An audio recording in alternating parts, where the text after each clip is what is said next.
চলো আজকে তোমাদের দুপুরে কি রান্না হয়েছে দেখাই। এখানে ছিল ফুলকপি মটরশুঁটি দিয়ে ভোলা মাছের ঝাল, আর এই ছিল মিলেট। মিলেটে আমরা কিন্তু পুরো ঠিক খিচুড়ির মতো করে রান্না করি। অনেকেই ভাবি কি রোজ রোজ খিচুড়ি খাই। সত্যি বলতে এর যা গুণ আমরা দেখছি, প্রথমত গ্লাইসেমিক ইন্ডেক্স খুব কম। মানে এই যে কোনো কার্বোহাইড্রেট খাওয়ার পর হঠাৎ করে একটা সুগার স্পাইক হয়, এটা কিন্তু হয় না। আর আমরা এতে প্রচুর ডাল মিশিয়ে রাখি, মানে আমি একটা মিক্সড ডাল বানিয়ে রাখি। তোমরা দেখছো রাজমা থাকে সেখানে, সমস্ত ডাল, ওখানে মুসুর ডাল, মুগ ডাল, ছোলার ডাল, লোবিয়া ডাল, এগুলো সবই রাখি এতে। মোটামুটি 7-8 রকমের ডাল মিশিয়ে, মুগ কড়াই, ছোলা, এগুলো মিশিয়ে রাখি। আর যাতে প্রোটিনটা শরীরে ইনাফ যায়। আর রোজ তো মাছ মাংস এরকম হয়ে ওঠে না।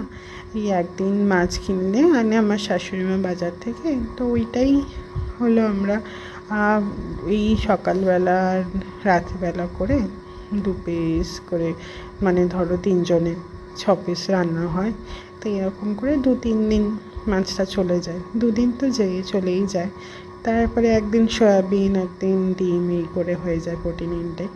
কিন্তু আমরা চেষ্টা করি যেন ডালটা একটু বেশি রাখতে, তাই জন্যই এরকমভাবে মিলেট খাওয়া আর কি। আর টক দইটা কিন্তু আমি রোজ ঘরে পাতি, দেখতে পাচ্ছ পুরো দোকান থেকে কেনা মনে হচ্ছে।